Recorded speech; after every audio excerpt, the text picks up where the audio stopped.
လူတော်တော်များများတော့အောင်မြင်ကြတယ်အထူးသဖြင့်အသက်ငယ်ငယ်ရွယ်ရွယ်နဲ့ငွေတွေပိုရှာခြင်းရတယ်တခုပဲမကောင်းတာပါလဲဆိုတော့ social media မှာအခုဆိုရင်ကိုနေခြင်းတဲ့ဘဝ lifestyle တွေတလားကို10နဲ့ချီရနဲ့ချီရှာလာနိုင်တဲ့လူငယ်တွေအများကြီးပဲရှိလာပါပြီဒါတွေအားလုံးကဘာကြောင့်လဲလို့ပြောရင်လေအခုလိုမြင်နေရတဲ့ internet social media ရဲ့ကြောင့်ပါပဲဒီလိုအခြေအနေမျိုးဆိုတော့လူငယ်တွေအတွက်တခါမှမကြုံတိုင်းခဲ့တဲ့အခွင့်အရေးတွေဖြစ်ပါတယ်ပုံမှန်ပညာသင်ဘွဲရအလောက်ကိုင်းကောင်းတစ်ခုမှာအတွေ့အကြုံများများယူအချိန်ကြာလာတဲ့ခါကျရင် position ကြီးတွေရလာမယ်ကိုပိုင်တစ်ပိုင်းတစ်နိုင်လေးတွေစလာနိုင်မယ်ဒီလိုပုံစံမျိုးတွေပဲဘဝကလေပတ်ခဲ့ကြတာပါဒါပေမဲ့ကျွန်တော်တို့အခုရောက်နေတဲ့ internet ခေတ်ကြီးထဲမှာစီးပွားရေးလုပ်တဲ့ပုံစံတွေငွေရှာနိုင်တဲ့ပုံစံတွေဟာအများကြီးပြောင်းလာခဲ့ပါပြီဝေးလူတွေတော်တော်များများပြောင်းလဲနေရတော့မှန်ပါတယ်ဒါပေမဲ့ကိုယ်ကပဲနီလန်းနေမသိလို့ကြံခဲ့တာလားငါပဲဘဝရဲ့ပင်နေရာမှာဘယ်လန်းကြောင်းပဲရွေးချယ်ခဲလိုက်တင်တာလဲဆိုရဲမိကိုနဲ့လည်းရှိကောင်းရှိနေပါလိမ့်မယ်ကျွန်တော်မှန်တိုင်းပြောနိုင်တာကတော့ဒါကလမ်းပြုတ်တာတစ်ခုမဟုတ်ဘဲနဲ့ကျွန်တော်တို့ဘဝကိုပြောင်းလဲပြီးမဲ့ဘဝရဲ့လမ်းစာအသစ်တစ်ခုလို့တော့ပြောလို့ရနိုင်ပါတယ်အခုကြည့်တဲ့မိတ်ဆွေတွေမှာကိုနာမင်းပြောတာတော့နားလေဒါပေမဲ့ငါတို့ဖြေရှာမတွေ့သေးဘူးဆိုတော့မိတ်ဆွေတို့ကိုယ်တိုင်ကလမ်းပြောင်းနေတဲ့လူပဲဖြစ်ဖြစ်ဘဝမှာလမ်းကြောင်းအသစ်တစ်ခုဖောက်ချင်နေတဲ့လူပဲဖြစ်ဖြစ်ဒီဗီဒီယိုရဲ့အဆုံးမှာကိုယ်တိုင်အခုရောက်နေတဲ့ digital ခက်ကြီးထဲမှာဘယ်လိုပုံစံမျိုးခွင့်ရယူလို့ရမလဲဘဝမပြည့်စုံလို့တနေရာထဲမှာပဲမြင်နေပိတ်မိနေလို့ခံစားရတယ်ဆိုတဲ့လူတွေအတွက်ကလည်းဒီခံစားချက်ကနေပြီးတော့ဘဝမှာလမ်းကြောင်းအသစ်တစ်ခုဖောက်လို့ရအောင်ဘာတွေလုပ်ဖို့လိုအပ်လဲဆိုတဲ့ဟာကိုကျွန်တော်တဆင့်ချင်းရှင်းပြပေးပါမယ်ပထမအဆုံးတစ်ချက်အနေနဲ့ကျွန်တော်တို့နားလည်ရမှာကအခုလိုမျိုးလမ်းပြောက်တဲ့လမ်းစာအသစ်တစ်ခုရှာခြင်းနဲ့ဆိုတဲ့ခံစားချက်ကမကောင်းတာမဟုတ်ပါဘူးဒါတကယ်မှကောင်းမွန်တဲ့အရာတစ်ခုဆိုတော့ကျွန်တော်တို့အရင်ဆုံးနားလည်ရပါမယ်။ဘာကြောင့်လဲကွာကျွန်တော်တို့ကတာမန် society လို့ခေါ်တဲ့လူနေမှုအတိုင်းဝိုင်းပေါင်းတွေကနေပြီးတော့သတ်မှတ်ထားတဲ့စီမင်းစည်းကမ်းတွေကိုဘာမှမစင်စားဘဲနဲ့မလိုက်ချင်တာတစ်ခုပါပဲ။နည်းနည်းလေးနားလည်အောင်လုပ်ကြည့်ပါ။လူနေမှုအတိုင်းဝိုင်းတွေမှာသတ်မှတ်ထားတဲ့စီမင်းပေါင်းတွေကရှိပြီးသားစားတွေကမင်းစနေပြီးအောင်တက်မင်းတက်ကတော်တက်ရမယ်။ဒီကြရမင်းဘောတွေပါရလာတယ်ဆိုရင်တော့ငါ့ရဲ့ company ကိုလာခဲ့ဒီမှာလာစားကောင်းတယ်မင်းဒီနေ့မဝင်လို့ကြည့်ပေါ့အဆက်ရှိတဲ့ပြကျွန်တော်ပြောချင်တာကဒီဘောင်ထဲမှာအားလုံးကသတ်မှတ်ပြီးသားပါဒါပေမဲ့အခုကြည့်နေမိတ်ဆွေတွေကစပြီးတော့လန်သားတစ်ခုရှာခြင်းနဲ့ကိုလက်ရှိရောက်နေတဲ့အခြေအနေကိုမကြိုက်ဘူးဆိုတာပါလဲဆိုတော့ you want it more than that okay ပို့ပြီးတော့ဒီဘောင်ထဲကနေပြီးခွတ်ထွက်ပြီးတော့မိတ်ဆွေတစ်ခုလိုချင်လို့ဆိုတာပထမဆုံးနားလဲရပါလိမ့်မယ်ကိုကဒါနဲ့ပတ်သက်ပြီးဘာမှမနေမှာမဟုတ်ဘူးYou just being different, okay? Usually အဲ့ဒီတော့ကိုအရင်ဆုံးကျေးဇူးတင်ပါငါကိုလက်ရှိရောက်နေတဲ့နေရာခံစားနေတဲ့ခံစားချက်ကငါနောက်ထပ်ပိုကောင်းတဲ့နေရာတစ်ခုပိုကြီးမားတဲ့ဘဝနေရာတစ်ခုတွားဖို့အတွက်လမ်းစာတစ်ခုဆိုတဲ့ခံစားချက်ကျွန်တော်ရသိချင်ပါတယ်ဒုတိယတစ်ခုအနေနဲ့ကျွန်တော်တို့သာဒီခံစားချက်ကိုလက်ခံလိုက်ပြီးဆိုရင်ဘာတွေပြောင်းလဲလာမလဲဆိုတော့ you started seeing them positive ကျွန်တော်တို့ခုခံစားနေတဲ့ခံစားချက်တွေကစပြီးတော့အကောင်းမြင်တဲ့ဘက်ကနေဖြစ်လာတယ်ဒီနေရာမှာဒုတိယတစ်ချက်ဝင်လာပါဘာလဲဆိုတော့ you caution everything လို့ခေါ်တယ်ပုံမှန်လူနေမှုအတိုင်းဝန်းနေတဲ့တတ်မှတ်ထားတဲ့အရာတွေကိုမိကွန်းစထုတ်လာတယ်ဒီလမ်းကြောင်းကြီးကငါအတွက်မှန်လားမှားနေရလားပုံမှန်9 to 5လုပ်လို့ပဲငါလုပ်လိုက်မှာလားတကယ်လို့လုပ်တယ်ဆိုရင်ရောငါဘဝမှာလိုချင်တဲ့ဘဝ life စဉ်တစ်ခုငါရမှာလားငွေချင်းနေနေပဲဖြစ်ဖြစ်ဘဝရဲ့အရေးသွေးနေနေပဲဖြစ်ဖြစ်ကိုယ့်ရဲ့မိသားစုကိုထောက်ပံ့ခြင်းနဲ့ရည်ရွယ်ချက်နေပဲဖြစ်ဖြစ်ပြောချင်တာ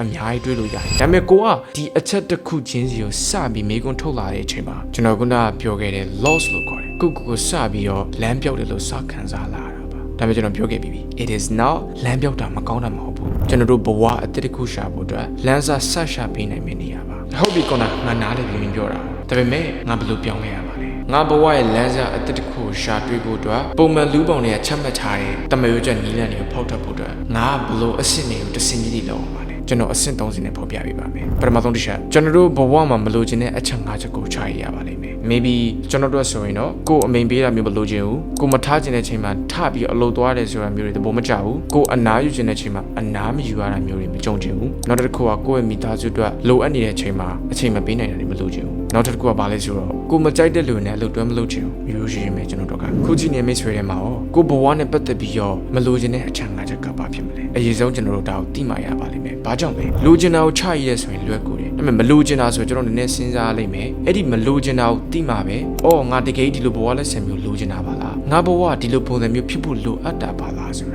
ပေါ်လာတာဖြစ်ပါတယ် so you need to do that ဒုတိယတစ်ခုအနေနဲ့ပိုပြီးအရေးကြီးလာပါပြီကိုမလိုချင်တဲ့အရာတွေအားလုံးဖယ်ပြီးပြီဆိုရင်တော့မှကိုလိုချင်တဲ့ဘဝလက်ဆံတစ်ခုရဖို့အတွက်ဘယ်လိုလူတွေကအခုကျွန်တော်တို့ရောက်နေတဲ့ခေတ်ကြီးထဲမှာအကောင်အထည်ဖော်ပြီးပြီလေအရောက်မှရေးကြည့်ပါတယ်ဆရာမပြတ်ဒီမကျဆိုတဲ့အတိုင်းပဲကျွန်တော်တို့အရင်ကတည်းကတင်ယူမှုလေ့လာမှုတစ်ခုဆိုတာအမြဲတမ်းရှိဖို့လိုအပ်ပါတယ်ဒါမရှိဘဲနဲ့အကုန်လုံးကသူ့ဝင်နေသူဘဝအဆင်ပြေသွားမယ်ဆိုတာမဖြစ်နိုင်ပါဘူးဒါကျွန်တော်ပုံမှန်လင်းပြပြတာကိုယ့်ဘက်ကလည်းစူးစမ်းအားထုတ်မှုဆိုတာတစ်ခုလိုအပ်တယ်ဒါကိုလမ်းပြပေးနိုင်မယ်ဆရာတယောက်လူတယောက်ဆိုလည်းလိုအပ်တယ်အဲ့ဒီတော့အခုရောက်နေတဲ့ခေတ်ကြီးထဲမှာကိုလိုချင်တဲ့ဘဝ life တစ်ခုကိုဖြစ်ချင်တဲ့ဘဝတစ်ခုကိုရရှိထားတဲ့လူတွေကိုရှာဖို့လိုအပ်ပါတယ် ကိုကဘောလုံးနဲ့ပဲဒီမှာကျွမ်းကျင်နေတာလား It's okay ဘောလုံးလားကားထဲမှာကိုလိုချင်တဲ့ပန်းနဲ့တခုရအောင်ရှာပေးနိုင်မယ်လို့လိုအပ်တယ်ကို online စီးပွားတစ်ခုလုပ်ချင်တာလားသိကြတယ်အခု online စီးပွားလောကထဲမှာဘယ်သူကထိတ်ဆုံးဖြစ်နေရလဲဒါမှမဟုတ်ဘယ်သူကငါ့ကိုဒီလိုလမ်းကြောင်းပြပေးနိုင်မှာလဲဒီလိုလူတွေရှိရလေ့လာဖို့လိုအပ်ပါတယ်နောက်ဆုံးတစ်ဆင့်ကတော့ရိုးရှင်းပါပဲဒီလိုလူတွေကိုရွေးချယ်ပြီးပြီဆိုရင်တစ်ခုပဲကျွမ်းကျင်အောင်လုပ်ဒီလိုလူတွေရှိရနေပြီးတော့ငါလုံးဝ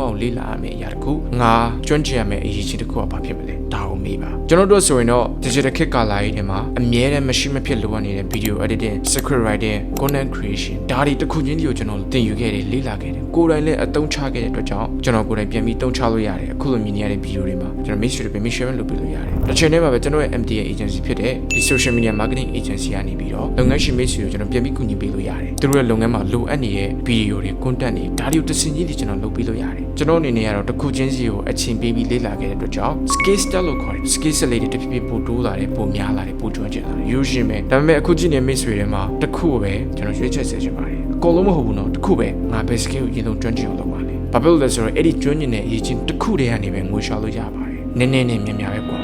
so တချင်နေမှာပဲခုကြည့်နေမိတ်ဆွေတွေမှာကျွန်တော်လွန်ခဲ့တဲ့2020လောက်တည်းကတိရလဲကြာပြီကျွန်တော်ဘဝဟိုးဘာမှမရှိခဲ့တဲ့အချိန်ကနေစပြီးတော့ဘဝမှာကိုလိုချင်တဲ့ပစ္စည်းလေးတွေကိုလိုချင်တဲ့ကားလေးတွေဝယ်နိုင်လာတယ်ကိုနေချင်တဲ့ဘဝ life style လေးတစ်ခုပြောင်းလဲပြီးနေလာတယ်ဒါကိုမြင်တဲ့မိတ်ဆွေတွေကတော့ကျွန်တော်ဘဝခီးလန်းတစ်ခုလုံးကျွန်တော်ချပြထားပါတယ်ဒါတွေမဟုတ်သေးဘဲနဲ့ကိုယ်တိုင်ကခုနမင်းလုပ်ခဲ့တဲ့စီးပွားရေးလမ်းကြောင်းတစ်ခုလုံးလည်းငါသိချင်တယ်ဘယ်လို skill တွေစပြီးသင်ယူရမှာလဲမင်းဝင်ငွေရှာနေတဲ့အခါမှာဘယ်လိုအချက်တွေပါမှာလဲဘယ်လိုအချက်တစ်ချက်ချင်းစီကိုငါသိမှုလုပ်လို့ရမှာလဲဆိုတော့သိချင်တဲ့မိတ်ဆွေတွေလွန်ခဲ့တဲ့ဘက်ကပဲလူပေါင်း9000ကျော်နဲ့အောင်မြင်ပြီးဆုံးထားတဲ့ဒီ The Nucleus Seminar ရဲ့အကုန်လုံးကျွန်တော်အခမဲ့မိတ်ဆွေတို့အားလုံးတင်လို့ရအောင်တင်ပေးထားပါတယ် The Nucleus ဆိုတဲ့အတိုင်းပဲပုံမှန်တမယိုချက်နီလန်းတွေကနေပြီးခေါ်ထပ်ပြီးတော့ငွေရှာခြင်းနဲ့ကျွန်တော်ပြောခဲ့တဲ့ Power Life Style နဲ့အားလုံးကိုမလိုချင်တဲ့အတွက်ကြောင့်ဖောက်ထွက်ပြီးတော့ရှာနိုင်တဲ့ဝင်ငွေလမ်းကြောင်းတစ်ခုစီးပွားရေးလမ်းကြောင်းတစ်ခုဆိုလည်းမမားပါဘူးကျွန်တော်တို့ကတော့အချိန်ရ3နှစ်လောက်ပြီးခဲ့ရတယ်ဒါတွေအားလုံးကျွန်တော်ချုပ်ပြီးတော့ဒီဗီဒီယိုထဲမှာကျွန်တော်အကုန်မျှဝေပေးထားပါတယ်မိတ်ဆွေတွေနဲ့တစ်ခုတည်ထားမှာပါလဲဆိုတော့လမ်းပြောက်တဲ့ဆိုရဲခံစားချက်တွေနည်းနည်းလေးကိုဘဝနဲ့ပတ်သက်ပြီးတော့မိကုန်းနဲ့စထုတ်လာတဲ့ချိန်ဟာကိုပျောက်ဆုံးလာတာမဟုတ်ပါဘူးနောက်ထပ်လမ်းတစ်ခုဖောက်နိုင်မှုအတွက်ဘဝတစ်ခုဖြစ်လာတာပါ